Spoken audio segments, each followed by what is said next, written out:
안녕하세요. 네, 반갑습니다. 어, 제가 요즘에 조금 이 뭘 이렇게 부탁을 하면 쉽게 이렇게 거절을 잘 못해서 한 두 번 거절하다가 그냥 계속 하라 그러면 그냥 끌려서 하는데 요즘에 이런 강의들이 몇 개가 있어서 요즘에 제가 많이 후회를 하고 있습니다. 그래서 다시 다음부터는 그러지 말아야지 이런 마음. 신한일 수사님 여기서 뵈서 반갑습니다. 네, 강의를 시작하기 전에 어, 먼저 고백을 해야 되는데, 저는 개인적으로 이렇게 노인 문제 전문가도 아니고, 또, 제가 아직은 이제 노인이라고 하기에는 60은 넘었지만, 노인이라고 하기에는 아직은 좀, 제가 노년을 얘기하기에는 아직은 좀 어, 젊은 것 같습니다. 그래서 참 어중뛴 사람이 이 주제에 이 발제를 하게 됐는데, 제가 그 사역을 하는 한국 샬레 명성훈련원에서 계속 실은 노인 인구가 늘어나면서 노인의 영성에 대한 게 중요한데, 한국 샬렘에서도 좀 뭔가 이렇게 프로그램을 준비해야 되지 않겠냐는 얘기가 몇 년 전부터 계속 됐어요. 근데 아무도 이렇게 시작을 안 해서, 저는 그냥 이렇게 조금 아무도 안 하면 그냥 나라도 해야지 해서 그 용기 있게 해서 지금 이제 프로그램을 진행하고 있는데, 아직은 이제 많이 다듬고 이렇게 오늘 토론이나 대화를 통해서도 이렇게 만들어 가야 되는 내용이라고 생각이 돼서요. 함께 제가 여기에 참여하시는 분들한테 뭘 주기보다는 저도 여기저기서 그냥 이렇게 읽고 느끼고 한 이야기를 할 거기 때문에 많이 보완해 주시면 감사하겠습니다. 먼저 실은 이제 저희가 하는 프로그램은 어, 신자유주의 시대의 노년의 영성 이렇지는 않고 그냥 노년의 영성 이렇게 시작을 하는데, 아무래도 이제 우리 신학연구소가 좀 진보적인 이렇게 스탠스를 취하는 연구소다 보니까 앞에 신자유주의를 이렇게 그 타이틀 줘서 이게 뭐 다른 걸 준비해야 되나 보다 해서 좀 그 앞에 그냥 그 아마 다 아시는 내용이어서 새로운 내용들은 아니고, 이미 그 한국 사회에서 노인 인구가 굉장히 늘어나고 있다는 것. 예, 지금 전체 2020년에 보니까 노인 인구 비율이 한 16% 되는데, 그 속도가, 증가하는 속도가 OECD 국가 중에서 가장 빠르게 노인 인구가 증가하고 있고, 2048년에는 노인 인구가 전체 인구의 37%를 차지할 거다. 뭐 이런 통계가 나와 있더라고요. 그래서 그러니까 굉장히 이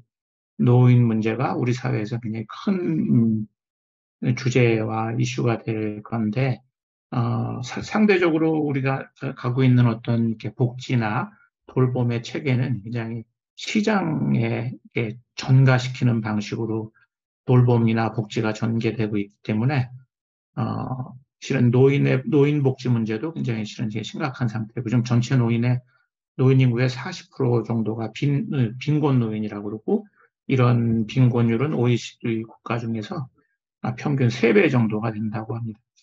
어, 그, 그러면서 실은 좀뭐 아시겠지만 지금 우리나라의 노인 자살률이 지금 가장 OECD 국가에서 가장 높게 나타나고 있고, 상대적으로 노인을 돌보고 있는 가족들이 가지고 있는 복지와 돌봄의 부담이 굉장히 실은 이제 크죠. 이렇게 어떤 가족들은 그 부모님을 돌보면서 실은 가산을 다 이렇게 써야 되는 그런 어려운 상황을 맞는 가족들도 저희 주변에서 종종 보게 됩니다.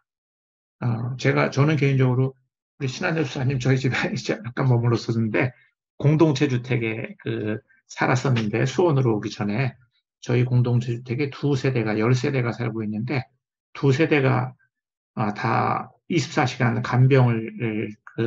간병을 해야 되는 부모님을 모시고 있어요. 근데 한 달에 들어가는 간병 비용이 대개 한 350만 원 정도 들더라고요. 그러니까 치료비를 써야 되는 가구는 뭐 한 600만 원 정도가 매달 지출을 해야 되니까 굉장히 가족으로서는 굉장히 큰 부담이죠.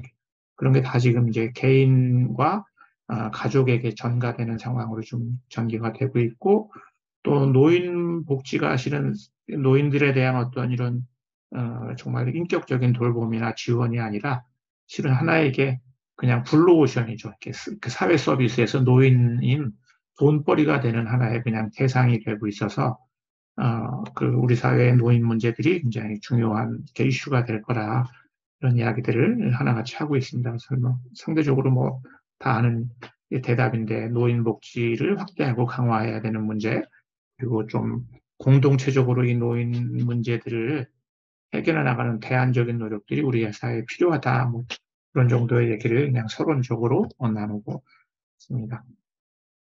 저는 개인적으로 제가 이 노인 문제에 뭐 큰 관심을 가지고 있었던 사람은 아닌데 제가 나눔의 집에서 일할 때 한 30년 전쯤인 것 같아요. 아브라함 요수아 헷셀이라는 분이 쓴 책을 읽다가 저는 그 글이 굉장히 저한테 인상적으로 남았는데 아브라함 요수아 헷셀이 노인들이 앓고 있는 세 가지 정신적인 질환이 있는데 한 첫째는 가정과 사회 속에서 내가 쓸모없는 사람이 돼서 거절당하고 있다는 느낌이다. 그러니까 세상은 다 사람들을 사용가치나 효용가치로 생각하는데 노인은 더 이상 이렇게 효용가치가 없는 사람으로 이미 좀 쓸모없던 사람으로 거절당했다는 느낌이 노인들이 가지고 있는 첫 번째 정신적인 질환이라면 두 번째는 굉장히 마음속으로 느끼는 허탈감이나 권태감. 그래서 사람들은 늙어가는 것을 굉장히 패배와 질병으로 생각해서 아브라함 요수아에서는 실은 지금 우리는 환자들을 병원보다는 위장원이나 성형외과에서 더 많이 볼 수 있다. 늙는 것을 감추는 데 사람들이 굉장히 많은 에너지와 자원을 쓰고 있죠. 그리고 사람과 사물이 없는 곳에서 혼자서 무엇을 해야 될지 몰라요.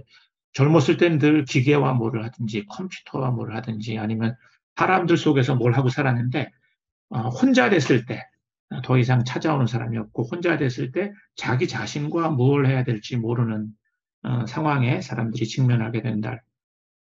세 번째는 그 고독과 시간에 대한 두려움인데 아까 말씀드린 대로 연장선상에 있는 거죠. 근데 이게 그 노인 복지 프로그램은 대부분 이 고독과 시간에 대한 두려움을 어떻게 해결하냐면 주로 오락과 취미를 제공하는 거죠. 즐겁게 살도록 사람들을 고모하고 즐거운 프로그램들, 이렇게 순간적인 어떤 이렇게 시간에 대한 그뭐 위로는 될 수 있을지 모르지만 노인들이 더 성숙하고 지혜로운 노인으로 이렇게 그 삶을 완성해가는 것과는 실은 관계없는 그런 복지 프로그램들이 주류를 이루고 있죠.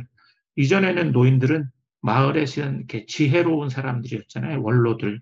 마을에 문제가 생기면 노인을 찾아가서 지혜를 구했었는데 그건 노인들이 실은 이런 기도와 예배라고 하는 것이 오랜 수행이나 이런 걸 통해서 어떤 지혜로운 사람들이었는데 더 이상 노인들은 그런 지혜로운 사람으로 사회에서 대접받지 못하고 있다는 얘기를 하고 있습니다. 그러면서 이제 아브라함 요수아 헬셀은 노인 문제의 중심에는 노인을 대하는 사회의 태도와 다른 한편으로는 자신을 대하는 노인들의 본인의 태도가 자리하고 있다 이렇게 이야기를 하고 있습니다. 요즘에 뭐그 노인 문제에 관심을 가지고 있는 사람들이 아마 제가 알기로는 가톨릭에서도 실은 노인 사목연구소라고 하는 곳이 있고 그 개신교 목사님, 교수님들 중에서도 요즘에 노년의 영성을 가지고 프로그램을 진행하는 분인데 그분이 이제 뭐 리차드 존슨이라는 분의 책을 번역해서 지금 냈는데 그분은 리차드 존슨은 이제 이 노인들의 문제라고 하는 것이 신자유주의와 많이 이렇게 연결이 있는데 신자유주의적인 가치관이 결국은 아까 효율성, 경쟁, 소비, 개인주의 이런 것들을 중심적인 가치로 두고 살아가면서 실은 노인들의 어떤 삶을 평가절하하고 소외시키고 그러는데 실제로 노년기는 모든 것이 서로 연결되어 있고 세상에 대한 더 깊은 지혜를 가지고 성숙해 갈 수 있는 그런 잠재력을 가지고 있는 시기라서 이 노년을 우리가 어떻게 보내느냐 하는 것을 통해서 실은 이 신자유주의의 지배적인 문화에 강력한 비판을 줄 수 있는 어떤 지혜로운 사람들이 될 수 있다, 노년이. 이런 이야기를 존슨이 하고 있습니다. 저는 그러면 실은 이렇게 노년에 우리가 직면하게 되는 삶의 여러 가지 이슈들이 있는데 그 이슈들을 어떻게 우리가 더 온전한 삶으로 이렇게 성장해가는 하나의 계기로 우리가 직면하는 이슈들을 만들어 일종의 뭐랄까 그게 우리의 온전함을 이루는 다리가 될 수 있도록 할 수 있을 건가 하는 걸 생각할 때 전 몇 가지 아마 첫 번째 문제 주제가 아마 기억이 아닐까 이런 생각이 됩니다. 서머셋 몸이라는 분이 노년을 더욱 힘들게 하는 것은 육체적이고 정신적인 기능의 쇠퇴가 아니라 실은 기억이라는 짐이다. 우리가 내가 살아온 과거를 어떻게 기억하느냐가 지금 나의 정체성과 내 삶에 굉장히 큰 영향을 미치게 된다는 거죠. 그래서 우리는 기억의 눈을 통해서 자신의 삶을 바라보게 되고 기억은 지금 우리 자아의 정체감이나 생각과 말, 행동에 영향을 미치게 됩니다. 실은 우리가 유대인들의 유월절 식탁이나 우리가 매주 미사를 드리면서 성찬을 하는 것들이 다 기억하라는 거잖아요. 그러니까 우리가 누구인지, 하나님이 어떤 분인지 그 기억을 계속하는 것이 내가 누구인지를 이제 스스로 생각하고 그래서 기억을 다스리는 일은 노인이 지혜로운 원로가 될 수 있는 소중한 이게 자산인데 그 기억을 감사와 화해로 실은 이제 발전시켜 나가야 되는데 저는 이제 두 가지인 것 같아요. 실은 저도 이렇게 돌아보면 제 삶에 이게 선물 같았던 사람들이 참 많은 것 같아요.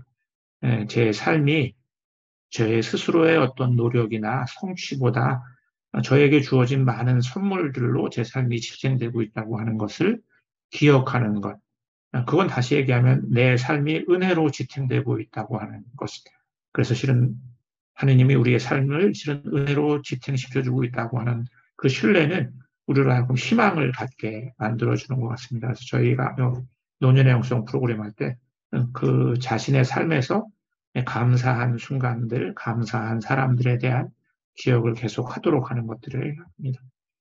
두 번째는 기억의 치유이죠. 이렇게 실은 아픈 상처의 기억들, 아마 수녀님도 많이 계시니까 실은 저희 피정하다 보면 과거에 굉장히 개인에게 아픈 그 상처, 트라우마로 남아있는 그 기억들이 기도 속에서 실은 그 아픈 상처의 순간에 하느님께서 우리와 함께 하셨다고 하는 것들을 생각할 때 그것이 진실과 우리가 만나게 될 때 그 상처의 기억이 실은 거룩한 기억으로 이렇게 전환되는 경험들을 피정을 하는 사람들이 종종 하는 것들을 우리가 보게 되는데 실은 여기 요셉의 이야기 실은 형들이 실은 그 요셉을 구덩이에 그냥 남겨두고 굶어 죽을 수 있는 어떤 그런 위험 속에 빠뜨리고 형들이 집으로 돌아갔을 때 에집트에 가서 실은 요셉이 다시 재앙이 돼서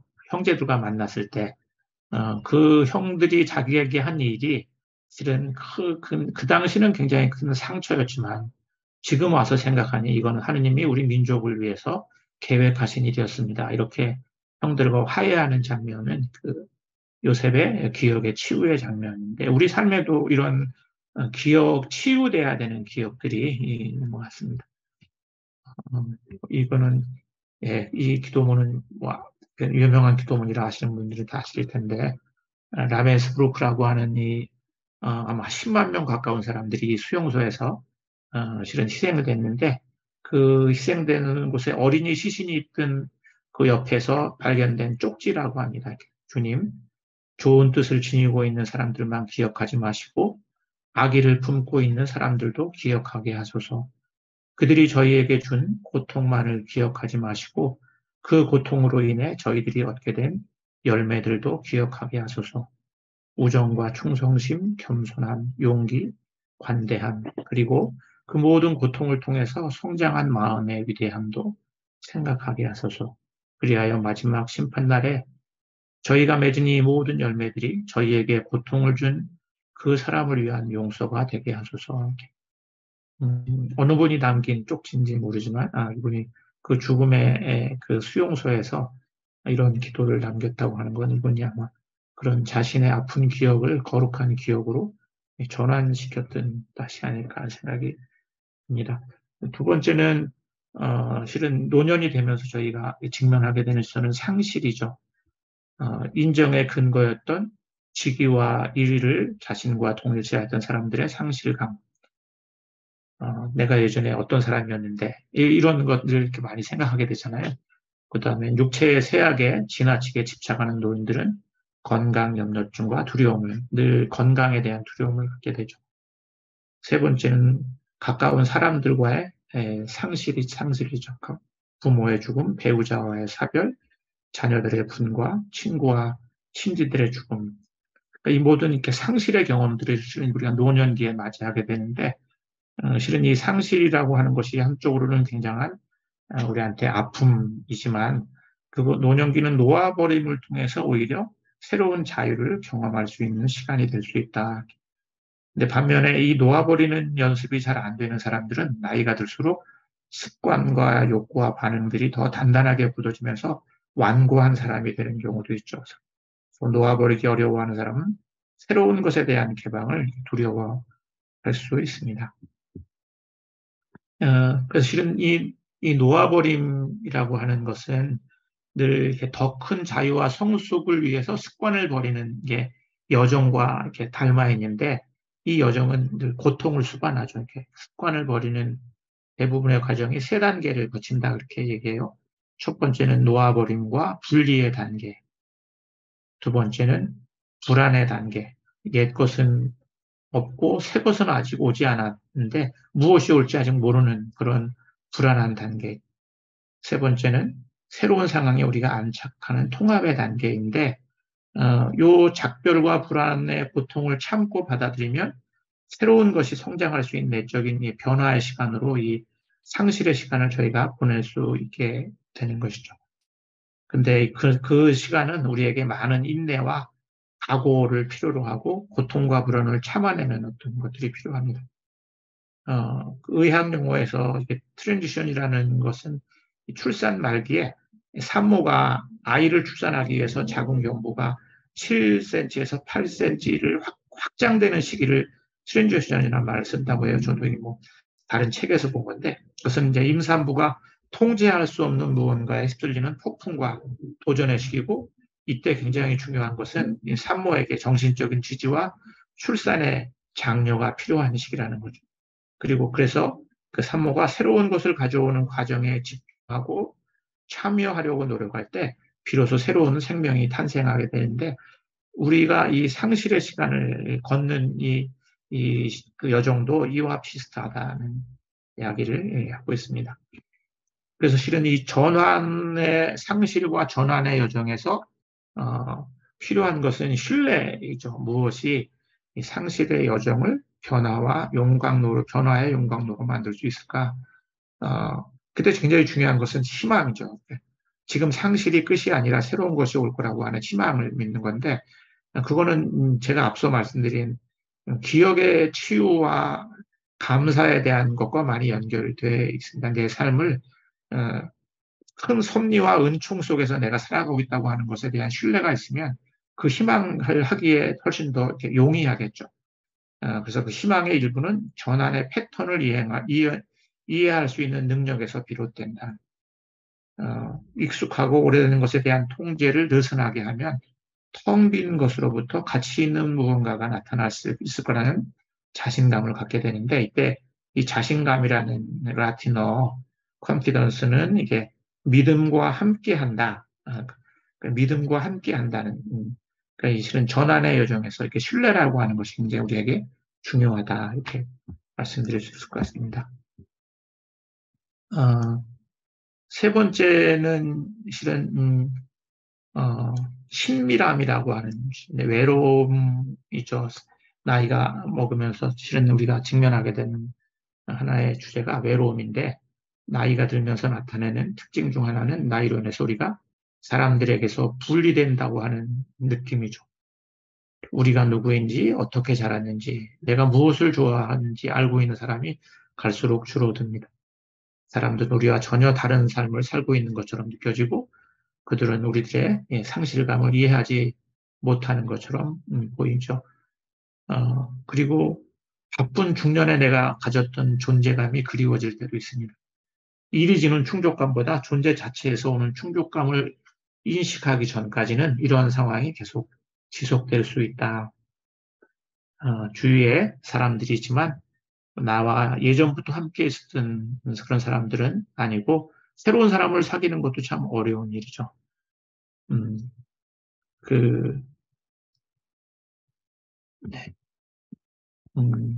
근데 실은 이 외로움의 시간은 다시 하면 실은 사랑의 근원자를 사랑하는 수 있는 시간이 되기도 어, 그 메뉴에 저는 개인적으로 제가 이렇게 나눔의 집에 있으면서 아까 우리 소장님이 제가 그 빈민 사목을 하다가 이렇게 영성의 관심을 받게 됐다고 말씀드렸는데 아마 요 글은 제가 이제 일기글에서 이렇게 썼던 글인데 어, 아마 30대 중후반쯤 됐을 때였던 것 같아요. 그때 굉장히 제가 소진되고 굉장히 외로울 때였었는데 그때 문득 그런 생각이 들었어요. 외롭다는 것은 막 이렇게 그 사람이 살아있는 백박소리 같은 것이고 외로움은 사람을 찾아서 채워야 되는 어떤 그리움의 공백이 아니라 더 익히고 섞여서 내가 하느님 앞에 순서해야 될 어떤 사랑의 자리다. 근데 저는 나중에 제가 이 어거스틴의 이 문구를 나중에 봤어요.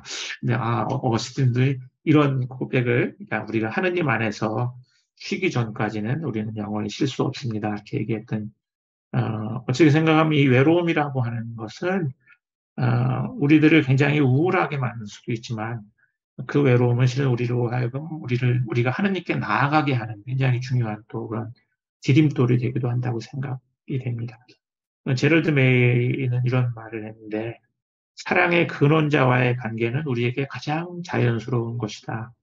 이 관계의 적극적인 연습은 다름 아닌 우리를 온전케 해주시는 거룩한 타자와 마음과 마음이 이어지는 지속적인 관계를 최대한 인식하며 그것에 충실한 삶을 사는 것이다. 로렌스 형제는 그것을 언제 어디서나 하느님과 나누는 대화라고 했다. 저는 그 시기에 저한테 굉장히 큰 위로가 됐던 게 시편 23편의 말씀이었습니다. 나의 목자, 아쉬울 것 없어라. 어, 제가 그런 그 외로움이나 이런 열등감과 관련된 비슷한 얘기를 누가 했더니 루터교 선교사님이 이제 저한테 해준 말이었어요. 신부님의 목자는 아무래도 예수님이 아닌 것 같습니다. 이렇게 말을 했는데 그때 그러면서 그분이 했던 얘기가 만약에 신부님의 목자가 예수님이면 신부님은 아쉬울 게 없어야 됩니다. 이런 얘기를 했던 기억이 저한테 났습니다.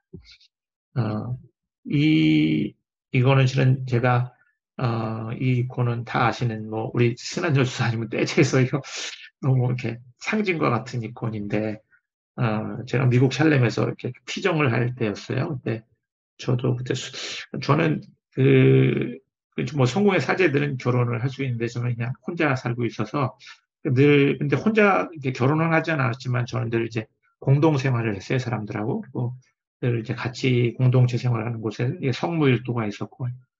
근데 이 같이 기도하는 사람들이 저한테는 참 소중했는데, 전통적인 수도회는 제가 좀 제 소명이 아닌 것 같아서 늘 좀 다른 형태의 공동체를 생각하다가 그냥, 내가 뭘 만들기보다는 있는 공동체에 들어가자. 그래서 제가 한 1년 정도 이게 프란시스도에서 이게 장기 손님으로 살면서 분별을 했던 기간이 있어요. 그래서 그때 제가 수도원에 입회를 할 건지를 가지고 굉장히 그 분별을 할 때, 그 미국 샬렘의 이 설립자인 틸든 에드워드라고 하는 분이 이제 제가 이런저런 얘기를 했더니 그때 그분이 저한테 해준 얘기였어요. 해준 얘기인데, 저는 그것도 지금 그 말도 저한테 크게 남아있는 이야기인데, 이제 본명이 암브로스인데, 그분이 암브로스, 너한테 제일 중요한 공동체는 너하고 하느님이야.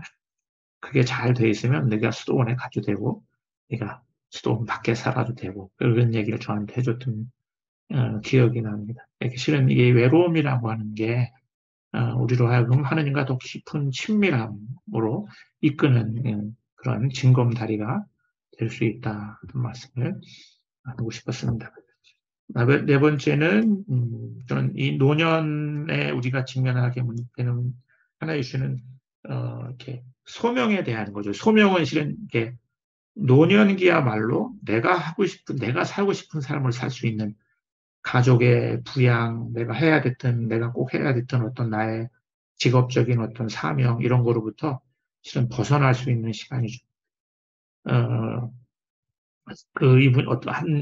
제가 글씨가 너무 작아서 여러분들한테 프리만이라는 사람이 쓴 글인데, 만약 인생의 황금기를 떠올리며 오랫동안 간직해온 꿈이 일로부터의 자유였다면 새로운 흐름 속에서 간직할 꿈은 일을 향한 자유이다.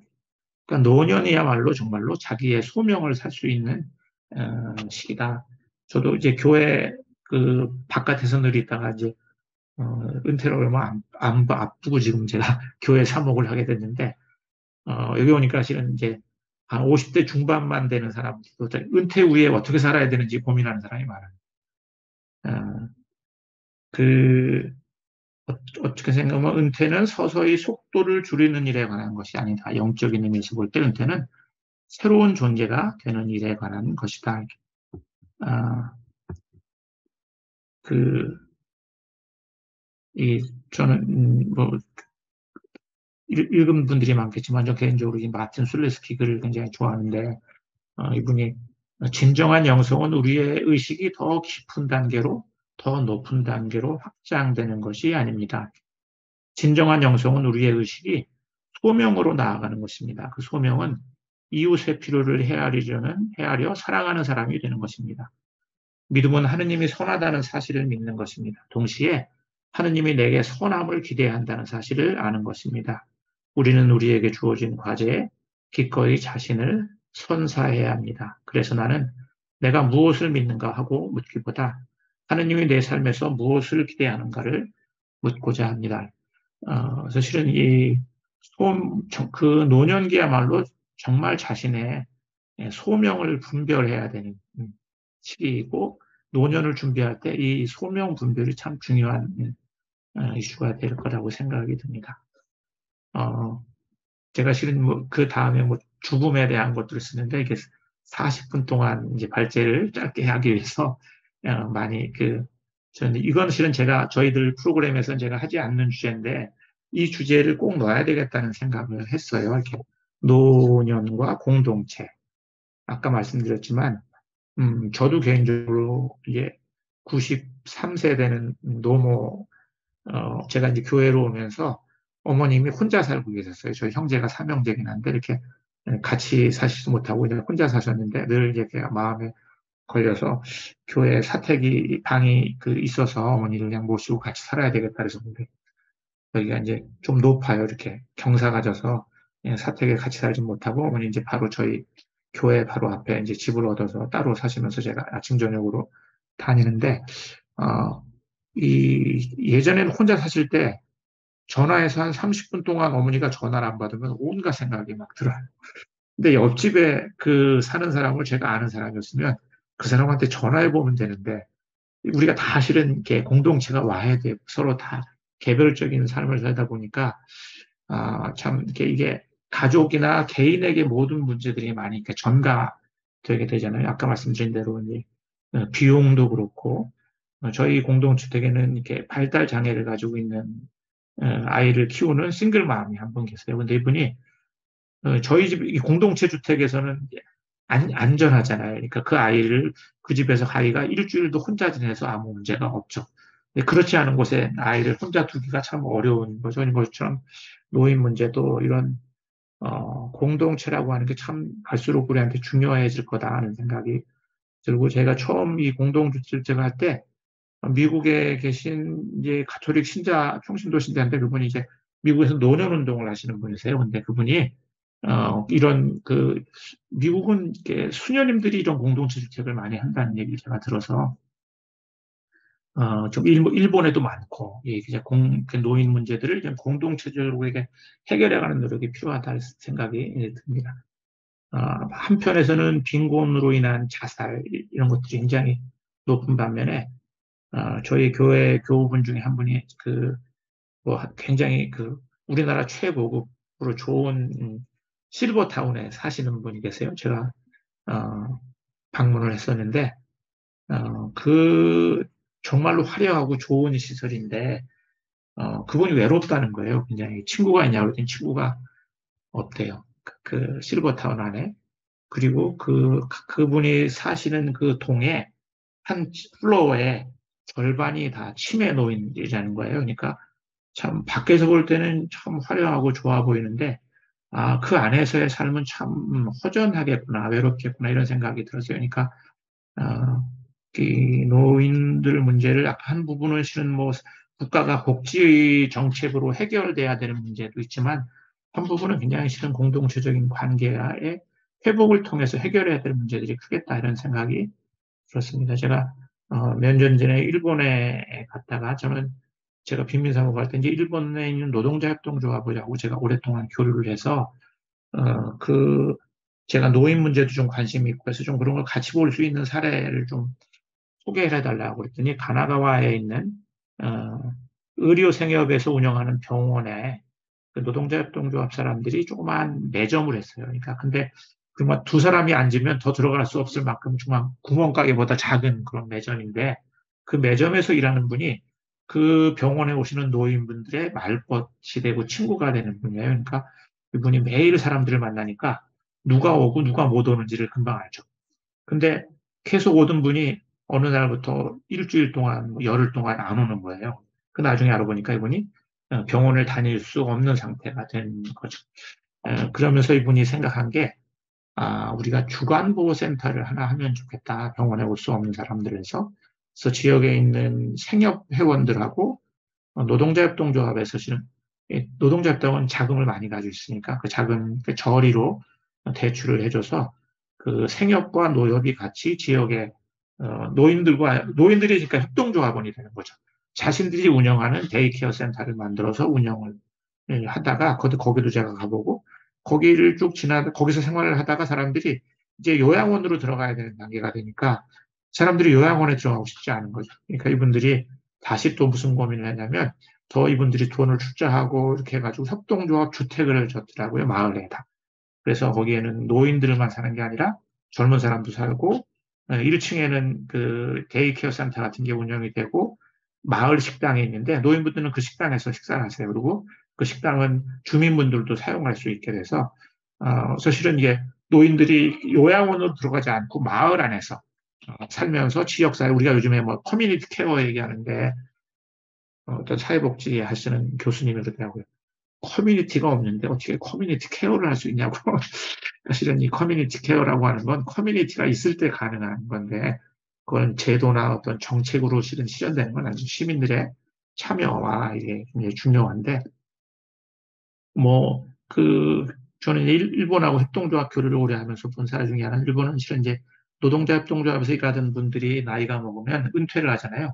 이분들이 고령자 협동조합을 만들어요. 자기들이 필요한 물건도 공급도 구매하고 일본은 아마 노인복지관 같은 방식으로 이게 노인복지를 하고 있지 않기 때문에 노인들한테 그 복지와 관련된 그 재정적 지원이 되면 이분들이 자신들이 모여서 자신들의 복지 프로그램들을 자신들이 디자인해요. 그러니까 우리가 복지의 대상이 아니라 주체가 되는 거죠.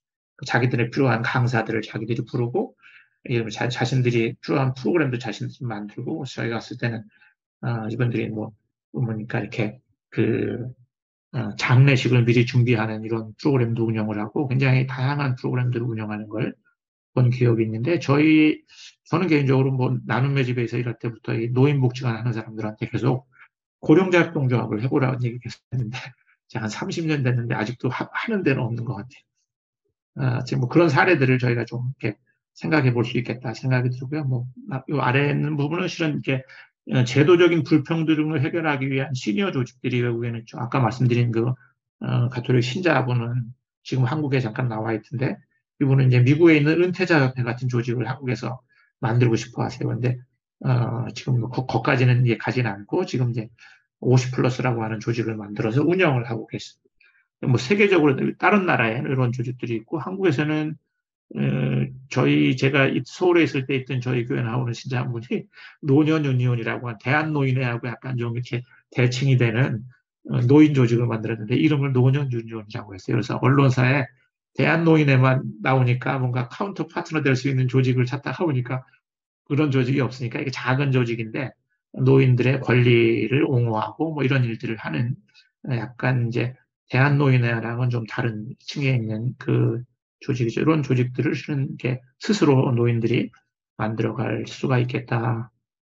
뭐 이런 정도로 제 발제를 마치면 어떨까 합니다. 네. 신부님 말씀 중에서 아까 그 터무니 있는 집 이야기가 조금 더 이렇게 질문을 들으면서 더 이렇게 궁금해지더라고요. 그러니까 아까 서울시 뭐 지원을 받아서 뭐 스물 몇 개의 터무니 있는 집을 만드셨다고. 그래서 청년 세대들과 이렇게 같이 할 수 있는 빈집을 이용해서 이렇게 살 수 있는 걸 좀 시도하셨다고 얘기를 하셨는데, 그걸 조금 좀 자세하게 설명을 들을 수 있을까요? 네.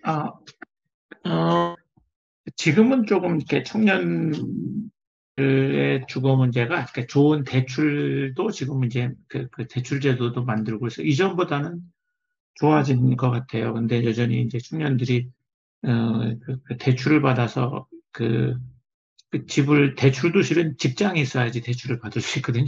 음, 그러니까 직장이 없으면 대출을 못 받죠. 그러니까 그런 사각지대들이 여전히 있어요. 청년들은 뭐 예술을 하는 친구라든지 뭐그 예를 들면 뭐 보호시설에 있다가 사회로 나와야 되는 사람들이라든지 이런 사람들은 이제 아마 여기 사회복지하는 수녀님들이 계시니까 되게 이제 보호시설에서 나올 때 한 사람당 500만 원인가를 줘요. 그러면 그거 가지고 집을 얻을 수는 없잖아요. 그러니까 나와서 그리고 또 이 사람들이 사회에 적응할 수 있는 훈련이 필요하고 그런데 그러니까 그런 게 지금 다 이제 복지 제도로 다 이렇게 커버가 되지 않기 때문에 그런 청년층들은 여전히 뭔가 사회에 그 도움이나 지원이나 또 이렇게 협력이나 이런 것들이 필요한 사람들이 있는데 어 그 저는 저는 개인적으로 이제 빈민사목하면서 제가 많이 영감을 받았던 분 중에 한 분이 도로스데이예요. 도로스데이. 음, katol릭 공동체에 했던 도로스데이인데 그분은 그 공동체는 실은 이렇게 그 제가 알기로는 어떤 국가가 주는 돈이나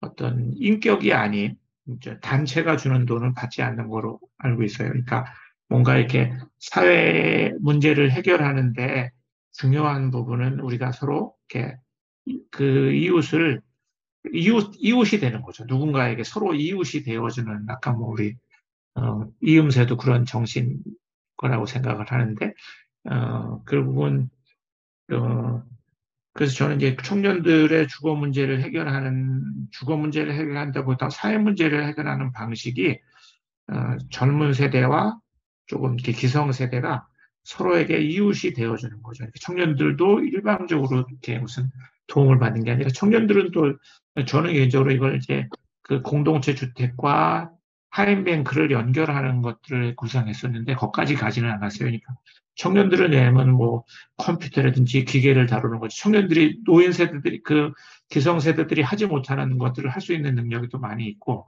또 기성세대들은 청년세대들이 할 수 없는 것들을 할 수 있잖아요. 그러니까 그냥 집만 얻어주는 게 아니라 그것으로 서로에게 인연이 돼서 기성세대와 젊은 세대들이 좀 소통할 수 있는 그런 계기가 됐으면 좋겠다. 그리고 단순히 돈만 이렇게 뭔가 출자하는 게 아니라 인격적인 만남도 함께 이루어졌으면 좋겠다. 뭐 그런 취지로 실은 어, 처음 전 구상을 한 거는 개인들이 출자를 해주고 그 출자드는 한 돈을 모아서 전세금을 만들고 그러면 이제 청년들은 저희들이 이제 개별적으로 개별 청년을 받지 않은 이유는 서울시가 운영하는 서울시 빈집은 청년들이 들어가 살 수 있긴 하는데 자격 조건들이 있어요.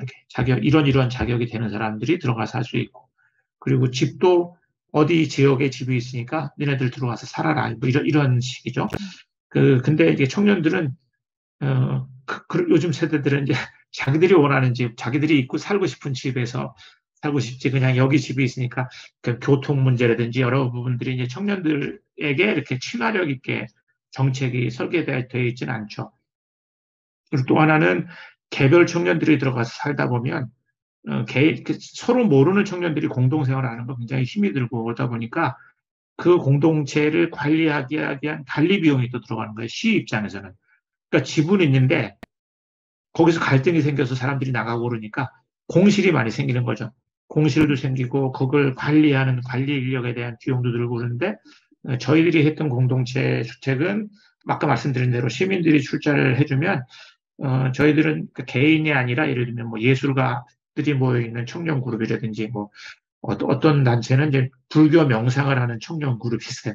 청년 그룹이라든지 어떤 단체는 사회적 기업을 만들어서 청년들이 뭔가를 그 창업을 하려고 준비하는 청년 그룹이라든지 이런 그룹이 저희들한테 신청을 할 수 있도록 하고 저희들은 그 청년들이 집을 얻는 거죠. 자기들이 얻고 싶은 동네와 주거 주택을 자기들이 이제 선정을 하는데 물론 저희들이 이제 뭐 한계가 있죠. 전세금이 어느 정도 2억이면 2억, 3억이면 3억 정도의 한계가 있으니까 그런 바운더리 안에서 자기들이 얻고 싶은 집을 선택을 하면 저희들은 이제 집을 재단 이름으로 계약을 하죠. 왜냐하면 그렇게 해야지 출자하는 사람들이 안전하게 내가 출자한 돈을 1년이든지 2년 후에 내가 돌려받을 수 있다는 안전함이 있어야지 이제 출자를 할 수가 있으니까. 그래서 그런 방식으로 이제 저희들이 전세를 얻고 청년들은 들어가 살면서 그걸 운영하면서 살죠. 그리고 청년들이 최소한의 비용을 냅니다. 그러니까 관리, 이 프로그램이 운영되기 위한, 그러니까 뭐 저랑 같이 살던 청년들은 아마 생활비하고 그 집에서 사는 비용이 20만 원 정도면 이제 어, 먹고 자고가 해결되는 거죠. 그런 정도의 비용으로 공동 생활을 하면서 그 주택에서 공동체 생활을 할 수 있도록 그렇게 시작이 됐는데 저희들이 하는 모델을 보고 서울시가 자신들이 하는 방식을 바꾸고서는 이렇게 새로운 실험을 했어요. 그걸 이제 뭐 희망 아지트라고 해서 시범 사업을 해본 거죠. 지금은 이제 시장이 바뀌면서 중단됐습니다. 그런 그 모델은 중단이 됐는데 그 모델은 저희들이 서울시가 운영하는 규정을 많이 바꿨죠. 서울시가 운영하는 규정대로 하면 우리는 그 사업을 할 수 없다. 그래서 일단은 청년들이 입주할 수 있는 자격 조건을 풀어라. 그래서 많이 풀고, 그래서 몇 가지 조건들을 해서 저희들이 지금 이제 서울시가 운영하는 집을 5채인가 아마 운영을 하고, 예를 들면 어떤 우분투라든지 이런 재단들이 또 이렇게 출자해서 집을 얻어주는 경우도 있어요. 그런 집은 아까 말씀드린 대로 이제 보호시설에 있다가 밖으로 나왔는데 이 친구들이 이제 주거 문제가 해결이 안 되고 그런 경우는 이제 사회 적응 프로그램을 하는 이제 시민단체와 저희들이 이렇게 콜라보를 해서 저희들이 집을 얻고 그 시민단체는 이 친구들이 사회 적응할 수 있는 소프트웨어 프로그램들을 제공하면서 보호시설에서 나온 청년들이 사회에 적응할 수 있도록 돕는 그런 주택을 만드는 사례들도 있고 그렇게 해서 지금 이제 진행이 되고 있습니다. 진행이 되고 있는데 개인 처음에 시작할 땐 저희가 뭐 한살림이라든지 뭐 그 아이프라든지 생협에 있는 분들하고 이 일을 좀 같이 해보고 싶어 했고 실은 제가 구여비 주교님도 찾아갔어요. 이걸 좀 제가 우리 도법 스님하고 그 이게 종교 단체에서 한번 이걸 좀 해보자. 그래서 제안을 해서 구주교님이 실은 이제 뭡니까 저기 그 빈민사목하고 사회복지 쪽도 소개를 해서 아마 그 제가 알기로는 지금 그 서울교구에서도 어딘가 이거 하나 하고 있는 걸로 제가 알고 있어요. 그 청년주택 사업을 하고 있는 걸로 알고 있죠. 그래서 그런 그러니까 교회들이 만약에 제 구상은 성공회는 워낙 한국에서 작은 교단이기 때문에 근데 예를 들면 천주교 본당 하나가 집 하나를 만드는 거는 전혀 어려운 문제가 아니었어요. 왜냐하면 그 후원을 하는 게 아니고 출자를 해주는 거예요. 실은 은행에 넣어둬봐야 얼마 이자 붙지 않는데 뭐 예를 들면 내가 한 1,000만 원을 뭐 한 500만 원을 내가 2년간 이 청년들을 위해서 사용할 수 있도록 내가 출자해주겠어. 이런 마음은 신자들이 실은 쉽게 동의할 수 있는 일이라고 제가 생각을 해서 한 본당에 청년주택을 하나씩 만드는 거를 해보자. 그래서 제안을 했던 적이 있습니다. 그래서 전 지금도 실은 이제 그런 구상들을 하죠. 그러니까 신자들이 이렇게 뭐 제도적으로 해결해야 되는 문제들도 있지만 어떤 부분들은 실은 이제 기성세대들이 조금 자기가 있는 것을 크게 조금만 실은 서로 좀 내놓고 양보해도 우리가 할 수 있는 일이 굉장히 많아지고 그렇게 해서 우리가 안고 있는 많은 문제들이 해결해 갈 수 있다고 하는 것을 세상에 이렇게 드러내서 보여주는 것, 이게 참 지금 우리한테 필요한 일이 아닐까, 교회가? 그러면 그냥 교회로 오라고 하지 않아도 사람들이 교회로 많이 올 것 같은데, 그게 뭐 저도 교회 와 있지만 쉬운 일은 아니죠. 쉬운 일은 아닌데, 네. 네. 마음을 내서 우리가 하자고 하면. 네, 고맙습니다. 사실 생로병사라는 게 이제 불교에서는 이제 삶에 피할 수 없는 고통으로 사실은 이제 우리 늙는 것도 이제 고통으로 이제 해서 생각하기 때문에 이걸 어떻게 이겨낼 것인가라는 극복할 것인가라는 이제 관점에서 많이 보게 되는데, 이 신자유주의 시대는 다 이제 개인으로 이렇게 다 뿔뿔이 흩어지다 보니까 이 고통을 혼자서 감내하려고 하니까 더 힘들어지는 것 같아요. 근데 신부님 이렇게 여러 가지 제안해 주신 그 노년기의 영성가 중에서 특히 이제 마지막에 간주하셨던 게 이제 공동체였던 것들. 사실 이 공동체로 이렇게 사람들이 다 흩어져 있는 개인들을 이렇게 묶어주는 게 어떻게 보면 이제 종교의 역할이 될 수도 있겠다라는 좀 생각도 좀 많이 듭니다. 그러니까 각 개인, 노인 개개인에게 뭐 개인적인 영성을 이렇게 좀 생각해 볼 수 있는 영성을 제시해 주는 것도 이렇게 중요하고, 그거에 못지않게 지금 이 노년기에 같이 이렇게 지금 서로 이렇게 같이 묶을 수 있는 그런 이제 공동체에 대한 필요성을 이제 제 마지막 질문으로도 드리면서 이제 계속 그 얘기를 나눴는데요. 그 이제 채팅방에 뭐 이상호 선생님께서 이렇게 인생의 전 과정 중에 노년도 모든 사람이 겪어야 할 삶이지만 그 신자유주의 세상에서 모든 분들이 좀 더 소외되는 분들이 많게 되는 것 같은데, 서로 이렇게 좀 도움의 손을 내밀 수 있도록 노력하는 것. 그러니까 새로운 방식의 제도 이상으로 꼭 노력해야 될 상황이고, 그 교회가 좀 당연히 그런 노력에 같이 해야 될 게 아닌가라고, 이렇게 진리와 사랑이 어떤 길에 있지 않을 때는 이제 죽은 것이 아니냐라고 이렇게 말씀해 주셨는데, 어떻게 보면 오늘 모임에 저희의 어떤 이제 결론 같은 말씀을 이렇게 채팅방에 남겨주셨습니다. 오늘 이렇게 저희가 좀 노년의 삶에 대해서 조금 이렇게 좀 다른 방향에서, 다양한 방향에서 이렇게 나눠볼 수 있도록 이렇게 이야기를, 이렇게 좋은 이야기 나눠주신 김홍희 신부님께 다시 한번 감사 인사로 이렇게 큰 박수를 드리고, 네, 또 각자 개개인 이렇게 많은 저희 뭐 마음 아픈 이야기도 나누고 이렇게 좀 살아있는 이야기들을 현장에서 이렇게 느끼시는 거를 같이 나눠주신 덕분에 오늘 이렇게 줌 세미나가 풍요로울 수 있었던 것 같습니다. 너무 감사드리고요. 저희가 줌 세미나 이제 6월 달에는 이제 생로병사 이제 거꾸로 해가지고 이제 거꾸로 이제 생으로 마지막 주제가 남았습니다. 다음 달은 저희가 6월 26일 월요일 날 마지막 주 월요일이거든요. 저녁 때 그 어떻게 하면은 지금 점점 우리나라 출생률이 그 OECD 국가 중에서 최꼴찌, 뭐 둘이 결혼해서 한 명도 안 낳는 그런 이제 우리나라의 상황인데, 어떻게 낳고 싶은 세상이 될 수 있을까라는 이제 좀 주제를 가지고 그 박기남 선생님이라고 인구보건협재협회 부회장, 아니 그 사무총장님이신데 그 춘천교구 여성연합회 부회장님이기도 하세요. 그래서 지금 교회 그 여성, 그러니까 시민사회단체에서 이제 여성운동도 하시고, 이렇게 또 이런 이제 직접 직업으로는 이제 인구 문제를 좀 고민하시는 분이시기 때문에 조금 많이 나아라 이런 차원보다는 조금 다른 차원에서 얘기를 해주실 수 있을 것 같습니다. 그래서 6월달 줌 세미나에도 같이 이렇게 좀 이야기를 함께 들어주시고 참여해 주시면 감사하겠습니다. 저희 우리신화 연구소의 줌 세미나는 한 달에 한 번씩 진행이 되는데요. 저희가 뭐 우리신화 연구소 아시겠지만 그 다 이렇게 후원과 이렇게 도와주시는 분들 덕분에 이런 자리도 계속 만들어갈 수 있습니다. 그래서 조금 이제 관심 있으신 분들은 우리신화 연구소도 이렇게 같이 후원도 좀 해주시고 응원도 좀 해주시고, 이 연구소에서 하는 여러 가지 교육 행사들에도 좀 관심 갖고 같이 많이 해주시면 고맙겠습니다. 그 다음 달 6월 세미나 공지는 연구소 홈페이지에다 이렇게 올려놓고 이렇게 항상 홍보를 하는데요.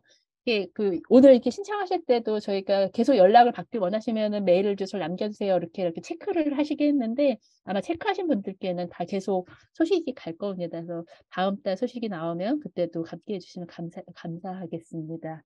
오늘 2시간 동안 함께 해주신 신부님께 다시 한번 큰 감사드리면서 오늘 함께 해주신 모든 분들께 박수로 마치도록 하겠습니다. 고맙습니다. 감사합니다. 감사합니다.